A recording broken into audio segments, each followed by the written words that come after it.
Agora a gente volta a falar de um problema que atinge muita gente: o lixo no lugar errado, acumulando sujeira perto de casa e o excesso de lixo nas ruas.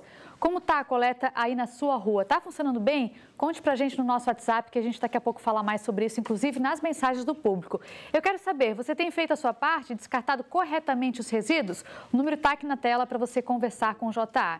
E quem é empresário, dono de restaurante, que está com obra em casa, como é que faz para fazer o descarte correto? Porque a gente, além de querer, então, melhorar aí como é que está a sua separação, a gente quer te dar orientações corretas em relação a isso. E a repórter Ana Cristina Machado, que já falou ontem com a gente um pouco sobre esse assunto, volta agora falando de novo sobre lixo para esclarecer, né, Ana? Porque ontem a gente falou, por exemplo, daquele resíduo depois de fazer uma obra em casa.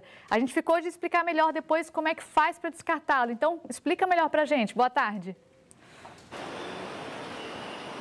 Isso, boa tarde, Paty, boa tarde para todo mundo que acompanha a gente aqui no Jornal do Almoço. Exatamente, ontem nós começamos a falar sobre esse assunto, né? Trouxemos alguns detalhes aqui no Jornal do Almoço, mas ainda restaram algumas dúvidas, inclusive do público que acompanha a gente. E para esclarecer tudo isso, eu vou conversar agora com o engenheiro sanitarista do SAMAI, o Raul Chiran, que já está por aqui para esclarecer todas essas nossas dúvidas, as suas dúvidas também aí de casa.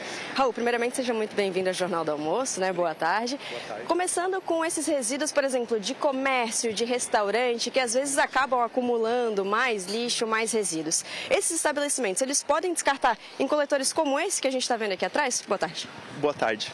Então, esses estabelecimentos que tu mencionou, eles podem utilizar os containers, né, para depositar os seus resíduos, só que tem um limite, até 200 litros por dia.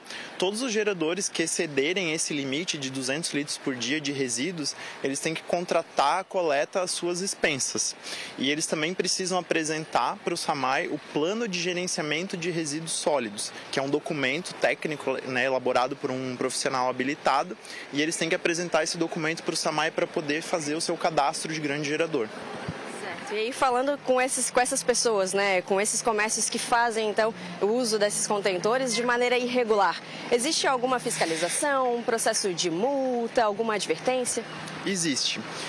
A nossa fiscalização, quando ela detecta, né, que esse gerador ele está fazendo a disposição irregular dos seus resíduos, né, o gerenciamento irregular, a nossa fiscalização notifica esse gerador e para ele se adequar. Então é dada uma chance para ele se readequar se a nossa fiscalização voltar e constatar que não foram tomadas as medidas necessárias para regularizar o gerenciamento desses resíduos, desse gerador, aí sim ele pode ser multado.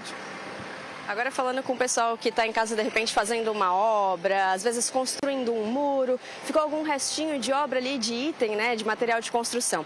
Essa pessoa deve fazer esse descarte como?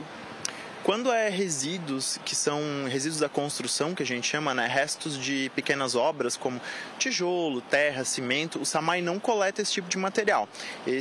O gerenciamento desse tipo de resíduo, ele é responsabilidade do gerador. Então, a pessoa tem que contratar uma empresa especializada para fazer a coleta e dar a destinação adequada para esse material.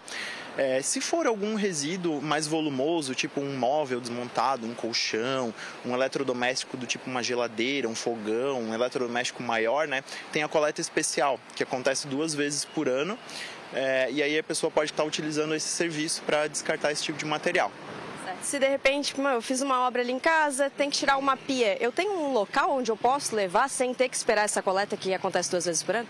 Se a pessoa tem algum desses tipos de resíduos, né, abrangidos pela coleta especial, como eu falei, ela tem a opção de levar até lá na gerência de resíduos sólidos do SAMAI, que fica atrás do terminal do aterro. Ela só tem que entrar em contato antes, informando, né, os seus dados, o que ela pretende descartar e quando que ela pretende fazer o descarte, que daí a gente libera o acesso para estar depositando esses materiais lá. Certo. Raul, muito obrigada pela sua presença aqui no Jornal do Almoço. E a gente continua falando sobre a coleta de resíduos, mas agora especificamente sobre os resíduos que são recicláveis. Vou falar com você aí que está acompanhando a gente. Você costuma fazer essa separação direitinho? Sabe da importância que é separar o seu resíduo, indicar no local correto? Então você vai acompanhar todos esses detalhes agora na reportagem. Plástico, vidro, papel... Cada item é separado com muito cuidado para que possa se transformar em algo novo. O material que chega aqui nessa empresa de reciclagem vem daqueles contentores azuis, onde cada morador de Blumenau colocou o seu lixo reciclado. Mas para esse trabalho de reciclagem e reutilização dar certo, o primeiro passo começa na casa de cada um de nós. Papel, papelão, plástico, metais, isso é tudo reciclável. Já materiais como de higiene pessoal, né, de banheiro, fraldas, material orgânico de uma limpeza, uma roçada, né, no seu quintal, isso tem que ir para o material orgânico. Os materiais que chegam aqui já foram pesados e rastreados pelo IMA, o Instituto do Meio Ambiente. Cada sacolinha de resíduo passa por uma central de triagem. Nessa esteira, os trabalhadores fazem a separação dos itens recicláveis. A empresa recebe, em média, 800 toneladas de material da coleta seletiva por mês. Dessa quantidade, cerca de 350 toneladas são de fato reaproveitadas, ou seja, quase 45%. Então, o que acontece hoje? Não só em Blumenau, mas em várias cidades, né? O pessoal mistura muito material orgânico, muito material de banheiro, de higiene, né? Junto com o material reciclável. Isso acaba prejudicando o processo da reciclagem na separação, na triagem, né? Então, assim, sempre que a pessoa for separar o material para reciclagem, ela tentar manter ela o mais limpo possível, né? O espaço ainda recebe material de construção civil, que é transformado em outros produtos para serem reutilizados no setor. Outra parte dos materiais recicláveis vai para as cooperativas da cidade. A meta é sempre mandar cada vez menos produtos para o aterro sanitário. Se cada um fizer a sua parte, o planeta inteiro agradece. Talvez algumas pessoas não saibam, mas a sacolinha que ela está indo lá no mercado, né, que ela vem com a compra dela para casa, depois que ela encaminha para reciclagem, né, para coleta seletiva, ela vai retornar a ser uma sacola de mercado novamente, tá? Ou o papel e papelão ele vai voltar a ser uma sacola, ou vai voltar a ser uma caixa, né? O plástico vai voltar a ser uma embalagem, vai voltar a ser uma sacolinha. O ferro vai voltar a ser uma peça para uma máquina, para um carro, ou diversas utilidades, né? Se todo mundo se conscientizar, a gente vai alcançar os 3 R's da reciclagem, né? Que é reduzir, reutilizar e reciclar.